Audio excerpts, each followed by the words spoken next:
Good morning, class 6 students. This is the second part of third chapter of science, fiber to fabric. So in previous part we have learnt about needed of cloths, why do we need cloths, and history of cloths, varieties of fabrics, and now in this topic we will read fiber and its types and about natural fibres. ठीक है, तो हमारा जो fibres जो है वो हम लोगों ने क्या पढ़ा था कि फाइबर्स जो है वो फैब्रिक्स का बेसिक यूनिट है. ठीक है, जो कि हेयर लाइक स्ट्रैंड्स होते हैं और उनका जो है थ्रेड बनाया जाता, थ्रेड में कन्वर्ट किया जाता है और उन थ्रेड से जो है फैब्रिक को वीविंग किया जाता है. तो यहाँ पे फाइबर्स जो है वो हमारा दो ग्रुप में कैटेगराइज्ड है, नेचुरल फाइबर्स और सिंथेटिक फाइबर्स. नेचुरल फाइबर्स क्या होते हैं? नेचुरल फाइबर्स जो है वो फाइबर्स होते हैं जो कि हमें नेचुरल सोर्सेज से मिलते हैं. ठीक है, that are obtained from natural source, जो कि हमें नेचुरली हमें ऑब्टेन्ड होते हैं, उन्हें नेचुरल फाइबर्स कहते हैं. कौन से the fibres that are obtained from certain plants and animals, यानी कि ये जो नेचुरल फाइबर्स जो होते हैं वो प्लांट्स और एनिमल्स से हमें मिलते हैं. जो फाइबर्स हमें प्लांट से मिलते हैं वो कौन से? कॉटन हो गया, जूट हो गया, कॉयर हो गया एंड सिल्क कॉटन हो गया. तो स्टूडेंट्स यहाँ पे कॉटन है, जूट है, इसके बारे में नाम सुना, सिल्क पता है, लेकिन कॉयर क्या होता है? कॉयर जो होता है वो जो है नारियल जट्टा. यस, नारियल का जो जट्टा होता है उसको कहा जाता है क्या चीज़? कॉयर. यानी कि जो नारियल जट्टा से जो कपड़े बनते, कपड़े तो नहीं, मतलब जैसे कि जो मैट्स वगैरह जो बनते हैं उसे कहा जाता है कॉयर. तो यहाँ पे लोग उसके बाद एग्जांपल्स पढ़ते हैं हम लोग. ये जो है कुछ एग्जांपल्स है प्लांट्स फाइबर्स के, और इसमें जब एनिमल्स फाइबर्स की बात करें, नेचुरल फाइबर जो है उसमें भी प्लांट फाइबर होता है और एनिमल फाइबर होता है. कुछ हमें प्लांट से मिलता है, कुछ हमें एनिमल से मिलता है. एनिमल से भी जो है मिलता है वो ऊल मिलता है, सिल्क मिलता है, यानी कि ये कुछ फाइबर्स है ऊल और सिल्क जो कि हमें एनिमल से ऑब्टेन्ड होते हैं. बात करते हैं यहाँ पे सिंथेटिक फाइबर्स की. तो सिंथेटिक फाइबर्स जो है ये क्या है? ये जो है मैन मेड फाइबर्स है. मैन मेड यानी कि इसे जो है यानी कि ह्यूमंस ने बनाया है साइंटिफिक तरीक़े से. यानी कि इसमें क्या किया है? कुछ नेचुरल फाइबर्स का यूज़ किया है और जो है केमिकल सब्सटेंसेस का यूज़ करके और इन फाइबर्स को तैयार किया गया है. ठीक है, तो इसलिए इसे हम लोग मैन मेड या फिर आर्टिफिशियली फाइबर्स भी कहते हैं. और ये जो है इनका बेनिफिट सबसे बड़ा ये है कि ये जो है चीपर होते हैं थोड़ा सा और टिकाऊ होते हैं. इनकी जो टिकाऊ भी होते हैं और सस्ते भी होते हैं, सस्ता एंड टिकाऊ. लेकिन पहनने में थोड़ा सॉफ्ट नहीं होते, सॉफ्ट क्या, थोड़ा नहीं, बिल्कुल भी सॉफ्ट नहीं होते हैं. लाइक नायलॉन है, ट्रेलिन है, पॉलिस्टर है, एक्रिलिक है, ये सब जो है कुछ सिंथेटिक फाइबर्स हैं जो कि मैन मेड है. ओके, तो this days some natural fibres are also blended with. तो इसलिए अब क्या है आज के, मतलब कि अभी जो है आजकल नेचुरल फाइबर्स जो है, यानी कि जो हमारे पास जो कॉटन क्लॉथ्स वगैरह हो गया, सिल्क क्लॉथ्स हो गया, इन सारी चीज़ों में कुछ सिंथेटिक फाइबर्स का भी यूज़ करके डिज़ाइनिंग देख के, और तो नया जो है वुलन क्लॉथ्स वगैरह हो गया, या फिर मतलब कि डिज़ाइनिंग दे देकर क्या अलग अलग जो है कपड़ों को तैयार किया, मिक्सअप करके कपड़ों को तैयार किया था, और वो जो है काफ़ी डिमांड में भी रहता है, सबका डिमांड रहता है.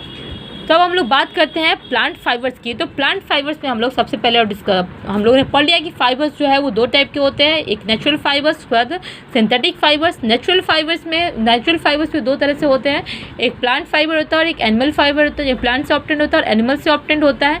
लेकिन यहाँ पे हम लोग चलिए अब प्लांट फाइबर्स के बारे में पढ़ते हैं. तो प्लांट फाइबर्स में सबसे पहले हम लोग पढ़ते हैं कॉटन में. कॉटन आप लोगों को पता है, कॉटन जो है मोस्ट डिमांडिंग फैब्रिक है. कॉटन जो है वो मोस्ट डिमांडिंग फैब्रिक है पूरे टेक्सटाइल वर्ल्ड में.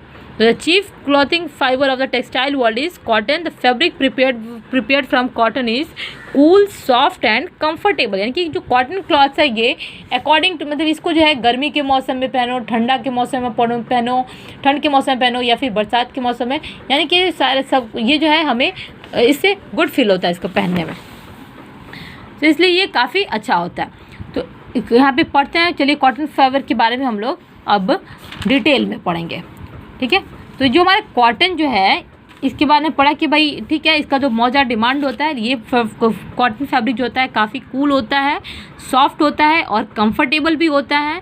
उसके बाद it is used to make clothes bedsheets and curtains, यानी कि इसे कॉटन को जो है हम लोग कपड़े बनाने के लिए इस्तेमाल करते हैं, बेडशीट्स बनाने के लिए इस्तेमाल करते हैं, और कर्टन्स यानी कि पिलो कवर वगैरह कर्टन्स यानी पर्दे वगैरह बनाने के लिए इस्तेमाल करते हैं। प्लस कॉटन को जो है हम लोग हॉस्पिटल्स वगैरह में भी इस्तेमाल करते हैं, जैसे घाव वगैरह को साफ़ करने के लिए, पट्टी वगैरह बांधने के लिए, यानी कि इन सब चीज़ों के लिए भी इस्तेमाल करते हैं। प्लस कॉटन को क्या है हम लोग मैट्रेसेस, क्विल्स एंड पिलोज वगैरह बनाने के लिए, गद्दे वगैरह बनाने के लिए कॉटन का हम लोग इस्तेमाल करते हैं। अब बात करते हैं कि कॉटन को जो, और ऊपर से ये क्या, ये कॉटन जो है बहुत ज़्यादा ड्यूरेबल भी होता है, और it can be died in different colours. इसको जो हम लोग डिफरेंट कलर से हम लोग इसको डाइड कर सकते हैं, रंग बिरंगा हम लोग बना सकते हैं कलर से डाइड करके। और ये जो है गुड कलर रिटेंशन से, और इसमें जो है कलर, इसका बेनिफिट ये होता है कि ये जो है मतलब कि गुड कलर रिटेंशन होता है, कि यानी कि काफ़ी अच्छा होता है, कपड़ा जो है सॉफ्ट होता है, और इसका जो है कलर को भी जल्दी से अच्छे से एब्जॉर्व कर लेता है। तो बात करते हैं इसको कि कॉटन जो है मेन इसका प्रोड्यूसिंग कंट्रीज़ कौन कौन से है। तो कॉटन का जो मेन प्रोड्यूसिंग कंट्रीज़ जो है, कॉटन का जो मेन प्रोड्यूसिंग कंट्रीज़ वो है USA, China, Russia, India, Egypt, Sudan, Brazil, Mexico और कजाकिस्तान। ठीक है, इंडिया भी है। अब हम लोग बात करते हैं cotton producing states in India. India में कौन कौन से कॉटन प्रोड्यूसिंग स्टेट्स हैं, तो यहाँ पर है पंजाब, राजस्थान, गुजरात, महाराष्ट्र, MP, आंध्र प्रदेश, तमिलनाडु एंड कर्नाटक, जो कि इंडिया में कुछ कॉटन प्रोड्यूसिंग स्टेट्स हैं। ये सब है पंजाब, राजस्थान, गुजरात, महाराष्ट्र, MP, आंध्र प्रदेश, तमिलनाडु एंड कर्नाटक। अब बात करते हैं कि कॉटन को भाई ग्रो करने के लिए हमें कैसा जो है क्लाइमेट कैसा चाहिए। ठीक है, तो इट रिक्वायर्स क्या चीज़, वार्म क्लाइमेट। टेम्परेचर इसका क्या होता है 20 डिग्री सेल्सियस अप्रॉक्स होता है, यानी कि ये जो है वार्म क्लाइमेट चाहिए इसको, और ये खेतों में ग्रोन किया जाता है इसको। इसके लिए जो टेम्परेचर जो है अप्रॉक्स जो है 20 डिग्री सेल्सियस इसको चाहिए इसके ग्रोथ के लिए। रेनफॉल जो है वो करीब 80 से लेके 120 सेंटीमीटर के बीच जो है रेनफॉल होना चाहिए। और जो इसका ग्रोथ के लिए कैसे सॉइल में ये ग्रोथ करता है, ये जो है ब्लैक सॉइल में ये ग्रोथ करता है। ठीक है, usually grown at places which है black soil and warm climate यानी कि गर्म जगहों पे ये ग्रो करता है। टेम्परेचर इसको 20 डिग्री सेल्सियस चाहिए होता है। रेनफॉल जो है वो 80 से 120 सेंटीमीटर चाहिए होता है। ब्लैक सॉइल जो है उसका ब्लैक सॉइल होना चाहिए वहाँ पे। अब बात करते हैं यहाँ पे भाई कैसे हुआ कॉटन प्लांट्स जो है जो हम लोग ग्रो करते हैं, तो ये जो है करीब जो है 3 से 6 फीट इसका हाइट होता है जब ये ग्रो करता है तो। और जब इसको हम लोग ग्रो करते हैं तो उसके बाद मतलब इसका जो प्लांटेशन करते हैं उसके 2 महीने बाद जो है इसमें जो है वाइट कलर के या फिर येलोविश जो है उसके अंदर फ्लावर्स लगने लगते हैं। इस फ्लावर्स के जो पत्ते जो हैं वो क्या कहते हैं झड़ने लगते हैं, और ये जो फ्लावर्स जो है वो मतलब क्या है धीरे धीरे जब ये रेड होने लगता है, इसके फ्लावर्स वगैरह जो झड़ जाते हैं, और ये जो है बाद में क्या करते हैं रेड होने लगता है यानी कि ब्राउन होने लगता है। और उसके बाद इसके जो पेटल्स जो है वो इसके जो पत्ते जो है वो झड़ने लगते हैं, और उसके बाद क्या होता है ये जो फ्लावर्स लगे ये जो है सीड में कन्वर्ट कर जाते हैं। सीड में कन्वर्ट करते हैं कि स्पेरिकल शेप में, यानी कि जो ये क्या करीब गोलाकार शेप में, ये गोलाकार शेप के हो जाते हैं वॉलनट्स की तरह, यानी कि अखरोट की तरह जो है ये शेप हो जाता है, इतना बड़ा बड़ा हो जाता है। और उसके बाद जो है इस जो कॉटन का फ्रूट जो है वो पकना शुरू कर जाता है। लेमन के साइज़ का होता है कॉटन बस, ये जो पकना शुरू कर देता है, और इसका जब मैचुरेशन जब हो जाता है तो उसका क्या होता है जो कॉटन का जो हमारा सीड जो है वो पक गया तो उसके तो बर्स्ट करता है, यानी कि ये वो पक जाता है तो अपने आप ही जो है वो फटता है, और वहाँ से जो है उसको कॉटन जो है कॉटन फाइबर हम लोग को दिखाई देना शुरू कर जाता है। देखिए जो है पे गोल गोल जो है लेमन के साइज़ का जो है इसके अंदर रहता है, और वहाँ से जो फटता है तो उनमें कॉटन जो है अपने दिखाई देने लगता है। तो उसके बाद हम क्या करते हैं उस कॉटन को निकालने के लिए ये जो कॉटन सीचे जब अच्छे से सूख जाते हैं, फाइबर्स ड्राई हो जाता है, तो ये जो एकदम फ्लफी हो जाता है यानी कि बिल्कुल सॉफ्ट हो जाते हैं। और फिर एक ऐसा स्टेज आता है कि हम लोग कॉटन फील्ड से उसकी कटाई करते हैं, और उसको क्या करते हैं उन छोटे छोटे बॉल्स का जो है अपने हाथों से हम लोग उसको ले लेते हैं, और उसके बाद उसका क्या करते हैं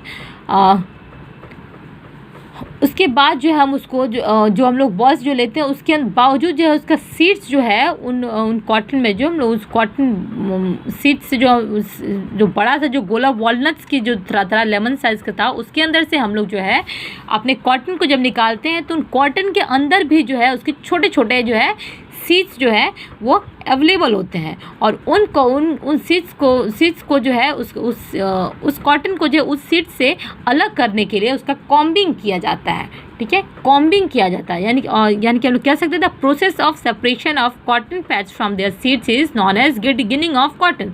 और जो वो हम लोग कॉटन को उस सीड को उस कॉटन से अलग किया जाता है तो उस प्रोसेस को कहा जाता है क्या चीज़, गिनिंग ऑफ कॉटन।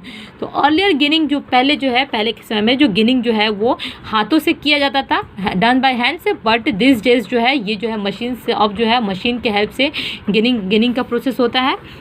और इन टेक्सटाइल्स मिल्स जो कपड़े का जो फैक्ट्री है, मिल्स है, वहाँ पे क्या करते हैं, इन कॉटन्स का जो है क्लीन किया जाता है, साफ़ किया जाता है और उसके बाद जो इसको स्पन किया जाता है थ्रेड में। थ्रेड क्या यहाँ पे थ्रेड किया जाता है, स्पन इनटू थ्रेड और यार्न, यानी कि जो हमारा जो कॉटन जो है थ्रेड लाइक स्ट्रैंड्स, इसको जो है इनके बालों की तरह जो छोटे छोटे जो कॉटन हम लोगों ने देखा है वो कितना भाई सॉफ्ट होता है। हम लोग रुई बत्ती भी बनाते हैं तो उसको अपने हाथों से बनाते हैं, तो उस तरह से जो है भाई इसको हम लोग कपड़ों के लिए थ्रेड चाहिए पतला सा, तो ये जो है मशीन में इसको सफाई की जाती है और इसको जो है यार्न में कन्वर्ट किया जाता है। और इन थ्रेड्स को जो बाद में क्या किया जाता है, डाई कहते हैं कि डिफरेंट इन लोगों का कलर्स इनको रंगा जाता है और उसके बाद जो इसको फैब्रिक बनाने के लिए, इसका कपड़ा बनाने के लिए इसका तैयार किया जाता है। ओके स्टूडेंट्स, ये हमारा सेकेंड पार्ट जो है वो कंप्लीट हुआ चैप्टर 3 का।